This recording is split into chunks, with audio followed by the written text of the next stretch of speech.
మకరం వారికి గనక చూసుకున్నట్లయితే మీకు మీ యొక్క రాశి నుంచి 3వ భావంలో శుక్రుడు ఈ యొక్క శుక్ర రాశుల్ని 3వ దృష్టితో చూస్తూ బుధుడి యొక్క నక్షత్రంలోకి శని యొక్క ప్రవేశం జరుగుతుంది. ఈ సంవత్సరం మే 18వ తేదీకి ప్రవేశం జరుగుతుంది. వచ్చే సంవత్సరం జూన్ 2వ తేదీ వరకు ఉంటుంది ఈ యొక్క ప్రవేశం అనేటువంటిది, అంటే ఈ యొక్క సంచారం అనేటువంటిది. కాబట్టి 4 పాదాల్లోకి సంచరించాలి. కావున మీకు కలిగేటువంటి మంచి ఫలితాలు ఏమిటి, ఏ దేవతారాధన చేసుకోవాలి, ఇటువంటి విషయాల్లో మీకు కలిసి వస్తుంది.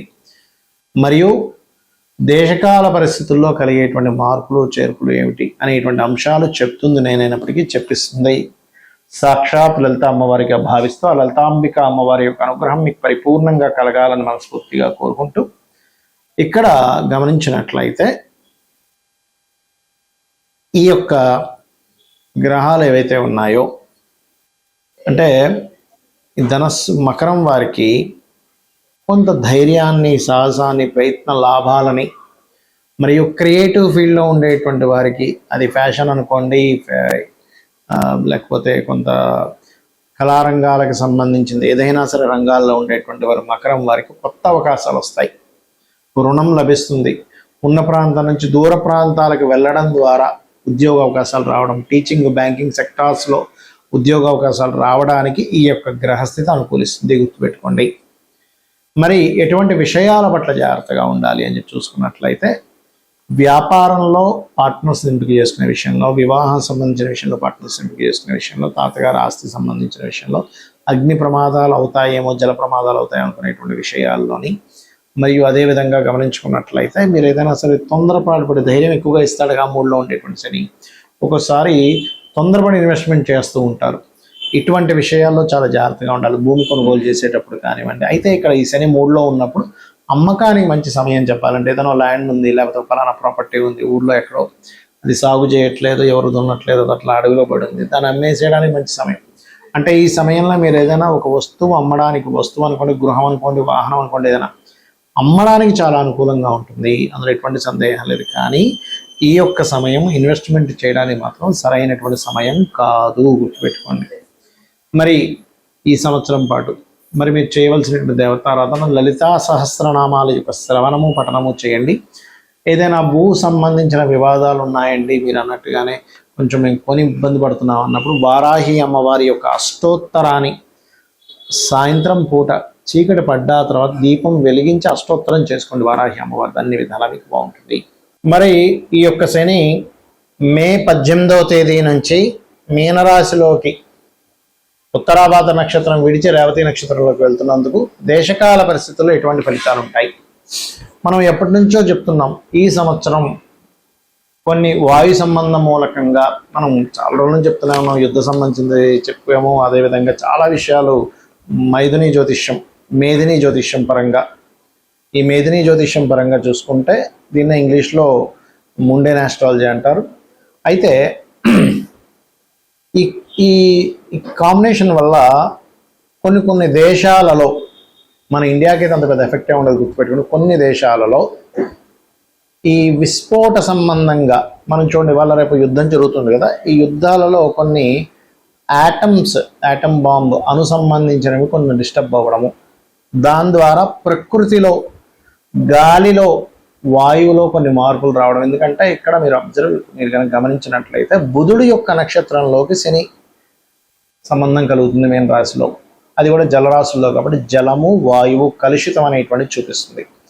కాబట్టి మీరు ఏ ప్రాంతాల్లో నివసిస్తున్నా, ఎక్కడ ఉన్నా కూడా జలము కాచి చల్లార్చిన నీరు తీసుకోవడం చాలా ముఖ్యం ఈ సంవత్సరం అంతా కూడా. అంటే వచ్చే సంవత్సరం జూన్ 2వ తేదీ వరకు కూడా అందరూ ఇది ప్రధానంగా పాటించండి. ఇది షేర్ మార్కెట్ మీద కూడా ఎఫెక్ట్ చూపిస్తుంది. ఎందుకంటే బుధుడు షేర్ మార్కెట్ కారకుడు, ఆ షేర్ మార్కెట్ కారక నక్షత్రం మీదకి శని వచ్చాడు. అలాగే కమ్యూనికేషన్ రంగాల మీద కూడా ఇది ప్రభావం చూపిస్తుంటుంది. ఆ రకంగా రోగాల ప్రభావము, అదేవిధంగా చాలా దేశాలు అయ్యో ఇంత అప్పు ఉందా ఈ దేశానికి అనేటువంటిది కూడా బయటపడనుంది, గుర్తుపెట్టుకోండి. ఎందుకంటే ఈ శని అప్పులకి కారకుడు, బుధుడు అప్పులకు కారకుడు. ఈ శని ఎప్పుడైతే అప్పులకు కారకుడు అయినటువంటి బుధ నక్షత్రాల్లోకి వెళ్ళి కూర్చుంటున్నాడో ఆర్థిక మాన్యం అనేటువంటిది రాబోతుంది కొన్ని దేశాలకి. కాబట్టి ఏ దేశవాసులైనా కూడా ఈ యొక్క విషయంలో అంటే వాళ్ళ యొక్క ఫైనాన్షియల్ రిలేటెడ్ సంబంధించినటువంటి విషయంలో అనుకూలత ఉండాలి. కానీ ఈ యొక్క గ్రహస్థితి ఇండియాకి మాత్రం ధనపరంగా మంచి గ్రోత్ని ఇవ్వబోతుంది. ఇప్పుడు ఇన్ని రోజుల నుంచి చూడండి, మనం రూపీ వాల్యూ పడిపోతుంది అనుకుంటున్నాం కదా. ఇక్కడ నుంచి కొంత ముందుకు వెళ్ళేటువంటిది అంటే కొంతవరకు దాని యొక్క ఇది కొంత ఆగడము, కొంత రైజ్ అవ్వడం కూడా జరుగుతుంది ఈ యొక్క బుధ నక్షత్రంలోకి శని యొక్క సంచారం మూలంగా, గుర్తుపెట్టుకోండి. అయితే మరి అందరూ కూడా ఏం చేయాలి? ఇప్పుడు కొంతమందికి జాతకం తెలుస్తుంది, కొంతమందికి తెలియదు, వాళ్ళ పర్సనల్ చార్ట్ తెలియదు, వాళ్ళ ఏ రాశి తెలియదు. ముఖ్యంగా ఎటువంటి నెగటివ్ ఎఫెక్ట్స్ కలగకుండా ఉండాలి అంటే మీరు చేయవలసినటువంటిది ప్రధానంగా శని బుధ గ్రహాల దగ్గర దీపారాధన చేయండి. గోవులకి గోంగూర బెల్లం లాంటివి తినిపించండి. అంటే మీ జాతకం, మీ నక్షత్రం ఏదైనా కానివ్వండి, మీ రాశి ఏదైనా కానివ్వండి, మీ లగ్నం ఏదైనా కానివ్వండి, ఇది ఎప్పుడైతే ఈ బుధ నక్షత్రాల్లో శని యొక్క సంచారం జరుగుతుందో ఇది గొప్ప ధనయోగాన్ని ఇస్తుంది, గుర్తుపెట్టుకోండి. అలాగే మరొక విషయం ఏంటంటే వాళ్ళ యొక్క జన్మజాతకాల్లో వాళ్ళ పర్సనల్ చార్ట్స్ ఉంటాయి కదా, వాళ్ళ యొక్క చార్ట్లో బుధుడి యొక్క మహాదశ కానీ శని యొక్క మహాదశ కానీ నడిచేటప్పుడు వాళ్ళది కనుక లగ్నాన్ని బట్టి, వాళ్ళకుండే ప్లేస్మెంట్ని బట్టి, బుధుడిలో శని కానీ శనిలో బుధుడు కానీ, లేదా మహాదశ డైరెక్ట్గా బుధ మహాదశ కానీ మహాదశ శని మహాదశ కానీ నడిచేటప్పుడు వాళ్ళకు ఉండేటువంటి గ్రహాలలో అది కనుక మంచి ప్లేసుల్లో ఉంటాయంటే 2 అదేవిధంగా 5 కానీ, లేకపోతే పాపగ్రహం అయితే శని అయితే కనుక 3, 6, 11 స్థానాల్లో 10 స్థానాల్లో ఉన్నప్పుడు అది పాజిటివ్ ఫలితాలు ఇస్తుంది. అలా కాకుండా కొద్దిగా ఇది చతుర్థ భావంలోనో లేకపోతే శుభగ్రహాలు అయ్యుండి పాపస్థానాలు అంటే బుధుడు కనుక పాపస్థానాల్లో ఉన్నట్లయితే గోచారంలో బుధరాశుల్లో శని యొక్క రాక జరుగుతుంది. కాబట్టి అది కొంచెం హెల్త్ మీద ఎఫెక్ట్ ఇస్తుంది. కాబట్టి మీరు ఎవరికైనా ఈ యొక్క గ్రహ ప్రభావం వల్ల మీ జన్మజాతకంలో కూడా ఆరోగ్య సంబంధించినటువంటి విషయంలో ఇబ్బంది పడుతున్నట్లయితే ఒక చక్కటి మంత్రం ఉంటుంది, అది చేసుకోండి.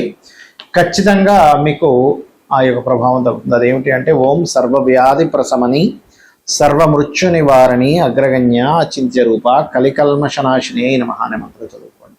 ఖచ్చితంగా బాగుంటుంది. మరియు దీంతో పాటు ఇంత పెద్ద మంత్రం నేను చదవలేను అనుకునేటువంటి వారు క్రీం అచ్యుత అనంత గోవిందాయ నమః.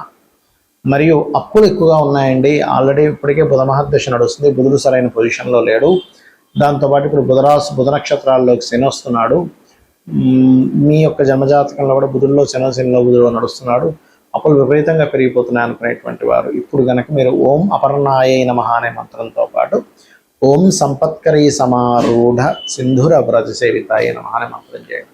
లేదు మీకు చక్కగా ఇంట్లో హోమం చేసుకునేటువంటి ఏర్పాటు ఉంది అని అనుకోండి ఉదాహరణకి, అప్పుడు మీరు చేయవలసింది ఏంటి అంటే సింపుల్గా ఏం లేదు, బిల్వపత్రాన్ని నూనెలో ముంచి హోమం చేయండి. ఖచ్చితంగా అప్పులు బాధలు తగ్గుతాయి. అలా కాదండి మాకు శత్రు బాధలు ఎక్కువైపోయాయి, ఇంకా ఎందుకంటే ఈ బుధుడు రాసుల్లోకి శని ఎంటర్ అవ్వడం మూలంగా బంధువర్గం వాళ్ళతో శత్రుత్వాలు పెరుగుతూ ఉంటాయి. అంటే ఇప్పుడు దీనివల్ల ఏంటంటే మనకి రకరకాల దేశాలకి ఇది మిత్ర దేశమే అని అనుకునేది శత్రుదేశంగా మారుతూ ఉంటుంది. ఇది ఏమిటంటే మిత్రుడు కదండి అంటే శత్రువు అయిపోతూ ఉంటాడు.